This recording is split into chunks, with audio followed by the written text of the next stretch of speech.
नमस्कार दोस्तों, स्वागत है आप सभियों का राइट डायरेक्शन एकेडमी के यूट्यूब चैनल पे। My name is Rishikesh and आज का हमारा टॉपिक है civil law versus criminal law. जितनी भी लॉ की एंट्रेंस एग्जामिनेशंस है, जैसे कि क्लैट, एआईएलईटी, लॉ की महाराष्ट्र गवर्नमेंट की exam, Maharashtra law CET, symbiosis की एग्जाम या फिर कोई भी आप लॉ के लिए एंट्रेंस एग्जामिनेशन अगर आप पढ़ते हैं उसके लिए या आप देने वाले हो, या फिर probably if you are already a student of law और आप फर्स्ट या सेकंड सेमेस्टर में पढ़ रहे हो, तो हमारे लिए ये बहुत ज़रूरी होता है समझना कि सिविल लॉ और क्रिमिनल लॉ में क्या फ़र्क होता है। At the same time, those people who are preparing for judiciary or different competitive examinations like UPSC, MPSC, उनके पॉइंट ऑफ व्यू से भी, उनके सिलेबस के पॉइंट ऑफ व्यू से भी ये पर्टिकुलरली टॉपिक इंपॉर्टेंट है। So this is a very easy but very effective and very fundamental kind of a topic जो कि आपको लॉ की पढ़ाई करने के लिए एक बेसिक फाउंडेशन सेट करेगा। तो सिविल और क्रिमिनल लॉ में क्या फर्क है, ये आज हम लोग देखेंगे। Before we go ahead, basically we are a coaching institute who deals with law entrance examination as well as law semester. तो इन केस अगर आपको किसी भी तरीके की रिक्वायरमेंट होगी हेल्प की, गाइडेंस की, बुक्स की या कोचिंग की, तो you can contact on this particular given contact number. Thank you very much. These are our previous results and currently we are operating from Thane, Dadar and online mode. Okay. अब देखिए कि civil law और criminal law का ये पूरा table यहाँ पे दिया गया है, लेकिन हम लोग before we dive into any kind of details पहले इसको थोड़ा सा समझते हैं कि एग्जैक्टली ये सिविल और क्रिमिनल लॉ क्या है। अब आप देखिए कि ह्यूमन काइंड्स में अलग अलग टाइप की क्लासिफिकेशंस है, जैसे classification on the basis of religion, classification on the basis of caste, या फिर classification on the basis of mother tongue, linguistic classification. लेकिन जो नेचर है, भगवान है, ईश्वर है, इनकी तरफ से जो क्लासिफिकेशन है वो बेसिकली फंडामेंटली क्लासिफिकेशन सिर्फ दो ही पार्ट्स में होता है, जैसे मेल एंड फीमेल्स। सिमिलरली अगर हम लोग लॉ को इस फिलोसॉफिकल पॉइंट ऑफ व्यू से देखेंगे, तो उसमें भी बेसिक जो कैटेगराइजेशन है वो ये दो ही चीजों में हो सकता है। एक तो वो मैटर सिविल हो सकता है या फिर वो मैटर क्रिमिनल हो सकता है। अब आप देखिए दोनों में क्या फर्क है। सबसे पहले सिविल देखेंगे। सिविल मैटर्स ये बेसिकली कुछ किस्म के डिस्प्यूट्स है या डिफरेंसेस ऑफ ओपिनियन है। जैसे फॉर एग्जांपल, अगर ए नाम का पर्सन है जो नॉर्थ डायरेक्शन में खड़ा है और बी नाम का जो पर्सन है वो साउथ डायरेक्शन में खड़ा हुआ है, और इन दोनों के बीच में 6 ये डिजिट निकाला हुआ है, तो ए के नजरिए से देखने के बाद उसको लगेगा कि ये 9 नंबर है, लेकिन बी के अगर पॉइंट ऑफ व्यू से देखोगे तो उसको लगेगा ये 6 नंबर है। ये दोनों जो पार्टीज है वो अपने अपने स्टैंड पॉइंट से कुछ हद तक सही है, लेकिन it is up to the जज और it is up to the court to decide कि वो 6 है या 9 है। सिमिलरली जो सिविल मैटर्स होता है इसमें दोनों पार्टीज के कुछ व्यू पॉइंट्स हो सकता है, कुछ डिस्प्यूट्स या डिफरेंस ऑफ ओपिनियन हो सकता है, और उसको सॉल्व करना, उसको सेटल करना, ये प्रमुख तरीके से कोर्ट का काम रहता है। अब जैसे मैं आपको 2 उदाहरण देता हूँ, फिर हम लोग एक्चुअली इसका जो थियरी है वो पढ़ेंगे। जैसे मान के चलिए कोई डिवोर्स का केस है, जहाँ पे ए है कोई मेल और उसकी पत्नी का नाम है बी, और इन दोनों के बीच में किसी झगड़ों के कारण या किसी भी डिफरेंसेस ऑफ ओपिनियंस के कारण बी उससे तलाक मांगती है। अब बी जो उसकी पत्नी है उसको ऐसा लगना कि मैं अपने पति ए के साथ नहीं रहना चाहती, ऐसा लगने में कोई अपराध नहीं है। ऐसा किसी मैरिड महिला को लग सकता है। लेकिन ए उसको ये कहता है कि नहीं, मैं इसके आगे झगड़ा नहीं करूंगा, या जिस चीज से तुम्हें शिकायत है वो चीज नहीं करूंगा, और मैं तुम्हें डिवोर्स नहीं देना चाहता। तो उसका जो ओपिनियन है, उसका जो स्टैंड पॉइंट है, वो भी उसके नज़रिए से सही है। हम लोग उसको गलत नहीं कह सकते। इसके लिए ये जो मैटर है, ये कोर्ट में जाएगा, क्योंकि अल्टीमेटली मैरिज एक लीगल प्रोसेस मानी जाती है, और उसको अगर तोड़ना है, तो भी उसका एक लीगल तरीका है, उसकी एक प्रोसीजर है। तो कोर्ट के माध्यम से उसको आप खारिज कर सकते हैं, या जो डिवोर्स की डिक्री है, वो पास करवा सकते हैं। सिमिलरली अगर कोई प्रॉपर्टी डिस्प्यूट है, जिसमें कोई एक पर्सन है जिसके 3 बेटे हैं, उस पर्सन की डेथ होने के बाद उसकी जो प्रॉपर्टी है वो तीनों में डिवाइड होने वाली है, लेकिन ए जो पर्सन है वो ये कहता है कि पूरी प्रॉपर्टी मुझे मिले। अब ए को ऐसा लगना कि डैडी की पूरी प्रॉपर्टी मुझे मिले, इसमें कोई अपराध नहीं है, लेकिन फिर सिमिलरली हक बी का भी है और सी का भी हो सकता है। तो ये तीनों लोग जो इंडियन सक्सेशन एक्ट है या प्रॉपर्टी रिलेटेड जो तमाम कानून है उसके तहत अपना अपना स्टैंड पॉइंट फाइट करेंगे, and they will approach the court of law. तो ऐसे तरीके की जो मैटर्स है जिसमें प्रॉपर्टी डिस्प्यूट्स है, कस्टडी ऑफ द चाइल्ड है, डिवोर्स है, इनहेरिटेंस ऑफ द प्रॉपर्टी है, या फिर कुछ आईपीआर रिलेटेड इश्यूज हो सकते हैं, मोटर व्हीकल्स के कुछ इश्यूज हो सकते हैं, ये सब सिविल मैटर्स में आते हैं। सिविल मैटर में एक इंपॉर्टेंट चीज जानने लायक ये है कि इसमें जो भी पार्टीज इन्वॉल्व है, ये उस पर्टिकुलर केस का जो भी नतीजा निकलेगा, उसका परिणाम उसी पार्टीज के ऊपर होने वाला है। And that is the reason कि वही पार्टीज रिस्पॉन्सिबल होती है अपने अपने लॉयर्स को या एडवोकेट्स को फाइट करने के लिए या रिप्रेजेंटेशन देने के लिए। मतलब यहाँ पे गवर्नमेंट का कोई लेना देना नहीं होता है। अब देखते हैं criminal law with the help of an example. अब क्रिमिनल मैटर्स ऐसे हैं जो कि आउटराइट ऑफेंसेस है, गुनाह है, अपराध है। इसमें एक पार्टी पूरी तरीके से गलत है और दूसरी पार्टी पूरी तरीके से सही है। अब ये जो पर्टिकुलरली ऐसे टाइप के जो एग्जांपल्स हैं, जैसे मान के चलिए कि अगर कोई पर्सन मुझे एक्सटॉर्ट करता है, थ्रेटन करता है, तो बिकॉज़ कि उन्होंने मुझे जान की धमकी दी है, इसके लिए डर के मारे मैं उसको कुछ एक्सटॉर्शन का पैसा दे देता हूँ। तो अगले महीने में मेरे ही बाजू में रहने वाला दूसरा कोई पर्सन, उसको भी सेम थ्रेट आती है। अब वो जो दूसरा पर्सन है, उसको पता है कि भैया ऋषिकेश सर को लास्ट महीने में एक थ्रेट मिली थी और क्योंकि उन्होंने इनिशियली पैसा देने से मना किया, तो उनके घर पे कुछ गोलियाँ वगैरह भी चली थी। तो बेहतर यही है कि सर सलामत तो पगड़ी 50। तो हम लोग पैसे दे देते हैं और ये जो एक्सटॉर्शन है, उसका उसको पेमेंट देके ये मैटर मैं रफ़ा-दफ़ा कर देता हूँ। अब ये जो पर्टिकुलरली सिनेरियो है, इसको एक्सटॉर्शन या खंडणी इस तरीके से माना जाता है। This is outright offence. अब इसमें क्या हो रहा है कि पहले महीने में जब भी मुझे एक्सटॉर्ट किया गया था, थ्रेटन किया गया था, तब मेरे ऊपर तो परिणाम हुआ, मैं तो विक्टिम था ही। लेकिन फिर उसका उस घटना का जो परिणाम है, कॉन्सिक्वेंसेस है, वो समाज के बाकी लोगों के ऊपर भी उसका कुछ कॉन्सिक्वेंसेस हुए। And that is the reason कि मेरे आजू-बाजू में जो रहने वाले लोग हैं, उनके माइंड में अभी फ़ियर है। तो जो भी क्रिमिनल ऑफेंसेस होता है, उसका परिणाम विक्टिम के ऊपर होता है, एट द सेम टाइम जो सोसाइटी होती है, उनके ऊपर भी होता है। आप याद करिए कि कभी अगर कोई पर्टिकुलरली टेररिस्ट अटैक होता है या फिर किसी एक जगह पे कुछ चेन स्नैचिंग की घटनाएँ होती है, तो ऑटोमैटिकली उस पर्टिकुलर एरिया में डर का माहौल रहता है। हम लोग भी, हमारे जो रिलेटिव्स हैं, उनको बताते हैं कि गोल्ड की चेन वगैरह पहन के रात को मत घूमना, एक्स, वाई, ज़ेड। तो ये चीज़ों के कारण, मतलब ये अपने आप में दर्शाता है कि there is a presence of fear. और तीसरा, कि कोई भी पर्टिकुलरली स्टेट में जो लॉ एंड ऑर्डर है, उसकी ज़िम्मेदारी फंडामेंटली स्टेट गवर्नमेंट की होती है। अल्टीमेटली इंटरनल सिक्योरिटी की जवाबदारी सेंट्रल गवर्नमेंट की भी होती है। But primarily speaking state government responsible होता है। तो जब कोई क्राइम होता है, तो ये स्टेट गवर्नमेंट की अथॉरिटी को भी एक चैलेंज है, ये माना जाता है। मतलब क्रिमिनल मैटर्स में जो परिणाम है, वो 3 अलग-अलग लेवल्स पे होता है: विक्टिम, सोसाइटी एट लार्ज और गवर्नमेंट। इसके लिए क्रिमिनल मैटर्स को ज़्यादा सीरियस माना जाता है एंड ऑब्वियसली वहाँ पे पनिशमेंट भी कंपैरेटिवली ज़्यादा मिलेगी। तो ये इन दोनों के बीच में जो डिफरेंस है, वो मैंने एग्जांपल्स के माध्यम से बताया, बट इसमें और भी बहुत सारी चीज़ें जानने लायक हैं। अब सबसे पहले देखिए कि सिविल मैटर्स, ये बेसिकली सिविल रॉन्ग्स होते हैं और ये लेस सीरियस या सेमी सीरियस किस्म के होते हैं। तो ये बेसिक डिफरेंस है। लेकिन अगर हम लोग यही बात करें क्रिमिनल रॉन्ग्स की, तो ये मोर सीरियस किस्म के ऑफेंसेस है एंड इसको ज़्यादा सीरियसली डेल्ट किया जाना चाहिए।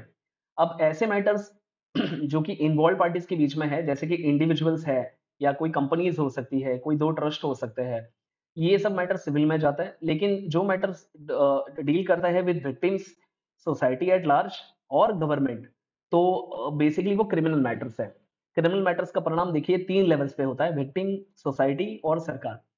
अब जनरली सिविल मैटर्स में जो इन्वॉल्व्ड पार्टीज होती है, जैसे डिवोर्स का मैटर है, प्रॉपर्टी रिलेटेड इशू है, तो जो भी उस पर्टिकुलर केस का नतीजा आएगा, उसके कॉन्सिक्वेंसेस, उसका परिणाम, ये उन्हीं पार्टीज के ऊपर देखने को मिलेगा। समाज के ऊपर बहुत बड़ा प्रभाव नहीं पड़ता है, कुछ हद तक इनडायरेक्टली स्पीकिंग हो सकता है, but there is not a big impact. लेकिन क्रिमिनल मैटर्स में जो ऑफेंसेस होते हैं, जो घटनाएं घटती है, उसका परिणाम सोसाइटी एट लार्ज के ऊपर होता है। नाउ यहाँ पे आप देखना, सिविलियन मैटर्स में जो इन्वॉल्व पार्टीज होते हैं, वो लोग सूट फाइल करते हैं और सिविल मैटर्स में जो कंप्लेंट है, उसको एक्चुअली सूट कहा जाता है। It is not called as a complaint, either it will be called as a plaint और it will be called as a suit. और जिसके खिलाफ कंप्लेंट फाइल की गई है या सूट फाइल किया गया है, उनको अपनी पोजीशन को डिफेंड करना पड़ता है। And that is the reason कि आप देखना कि यहाँ पे प्लेंटिफ कहा जाए, मतलब जो वर्ड यूज किया गया है वो प्लेंटिफ है। Suit, plaintiff files a suit against the defendant, ठीक है। ऑन द कॉन्ट्री क्रिमिनल लॉ की अगर बात करें, तो यहाँ पे इट इज द पिटिशनर और complainant, it is one and the same, who files a criminal complaint against the accused, जो आरोपी है उसके खिलाफ। तो मोस्ट ऑफ द केसेस में जो पिटिशनर होती है, वो गवर्नमेंट होती है वाया सम पुलिस स्टेशन और एनी अदर एप्रोप्रिएट अथॉरिटी। जैसे अगर कोई स्मगलिंग का मामला है तो वहाँ पे कस्टम डिपार्टमेंट या अप्रोप्रिएट अथॉरिटी हो सकती है। कोई मनी लॉन्ड्रिंग का मामला है तो वहाँ पे एनफोर्समेंट डायरेक्टरेट हो सकता है। कोई क्रिमिनल आपराधिक मामला है तो वहाँ पे पुलिस हो सकती है। बट अल्टीमेटली ये जितने भी अलग-अलग ऑर्गेनाइजेशंस हैं, ये गवर्नमेंट के ही बॉडीज़ हैं। ठीक है। अब पॉइंट नंबर 5 देखते हैं कि यहाँ पे इंडिविजुअल जो एडवोकेट्स रहते हैं, they have to take up the matter. जो भी इन्वॉल्व पार्टीज रहती है वो इनको एंगेज करते हैं, and that advocate is suppose to fight और advocate is suppose to represent the interest of his और her client.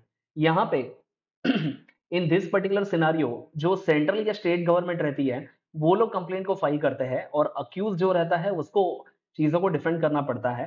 And generally from the part of government it is a public prosecutor या फिर assistant public prosecutor, सरकारी वकील ये matters को लेता है। Generally this particular scenario is called as prosecution, मतलब ये जो पूरी ट्रायल रहेगी तो वो पब्लिक प्रोसिक्यूटर लीड करेगा। यहाँ पे गवर्निंग जो लॉ है वो है सिविल प्रोसीजर कोड सीपीसी 1908। यहाँ पे जो गवर्निंग लॉ है वो क्रिमिनल प्रोसीजर कोड है 1973।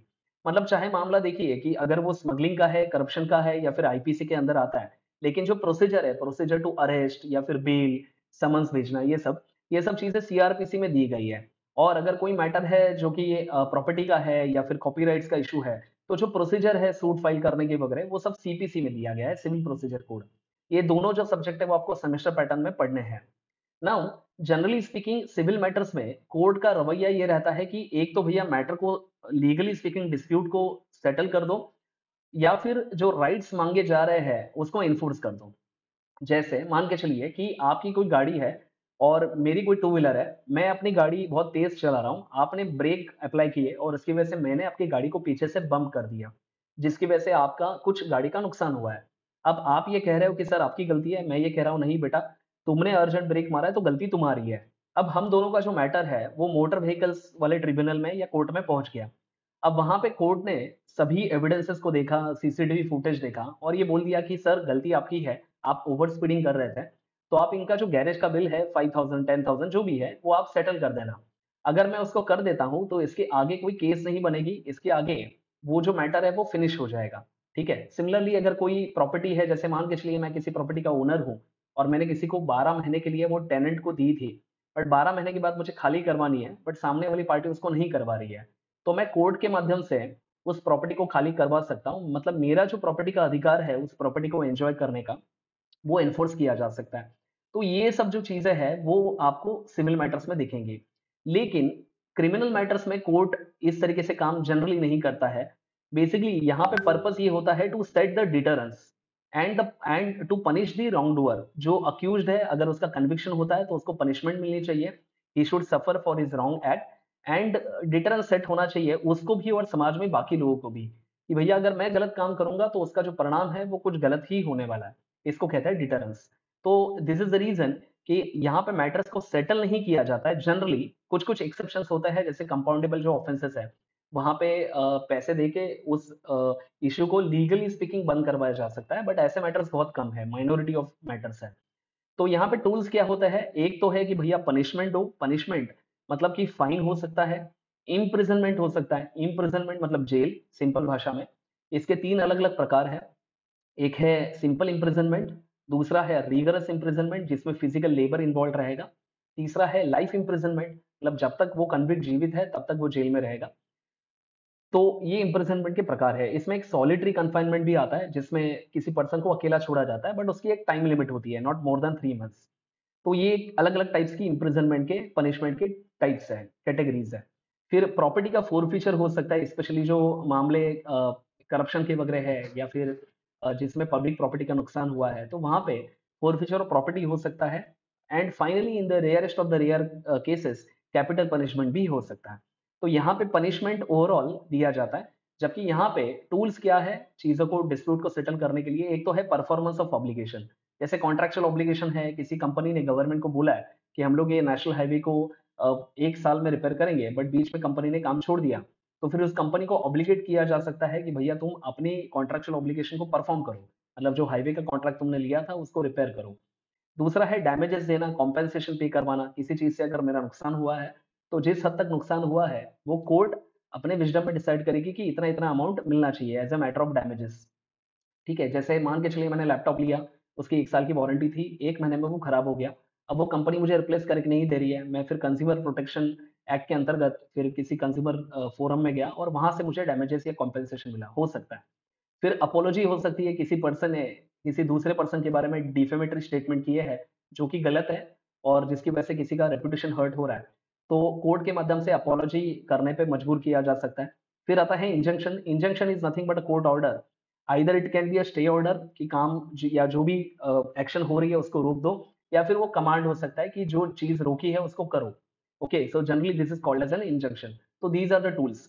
अब आप देखिए कि सिविल मैटर्स में जो एग्जांपल्स है वो बहुत सारे हैं, जैसे प्रॉपर्टी डिस्प्यूट्स है, डिवोर्स के मैटर्स है, कस्टडी ऑफ द चाइल्ड है, उसके बाद कॉन्ट्रेक्चुअल डिस्प्यूट्स हो सकते हैं, डिफेमेशन है, एक्सेट्रा। ये एक्सेट्रा बड़ा खूबसूरत और बड़ा इंपॉर्टेंट वर्ड है, क्योंकि इसमें वो तमाम चीजें आती है जो यहाँ पे मेंशन नहीं है।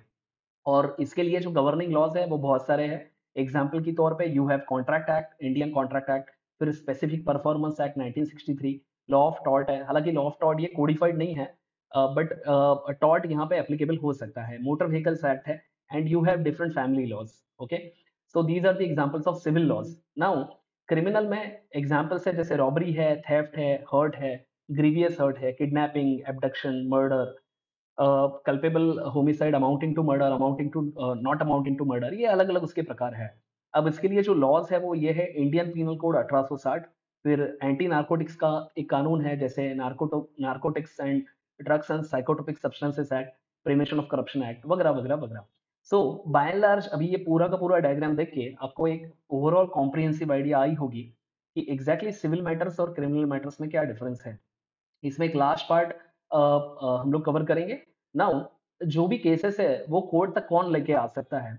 तो सिविल मैटर्स में जनरली जो पार्टी इन्वॉल्व रहती है या उसका जो ऑफिशियल एजेंट है, वो कोर्ट का दरवाजा नॉक कर सकता है अपने राइट्स को इन्फोर्स करने के लिए। कोई बाहर की पार्टी कोर्ट जनरली एंटरटेन नहीं करेगी।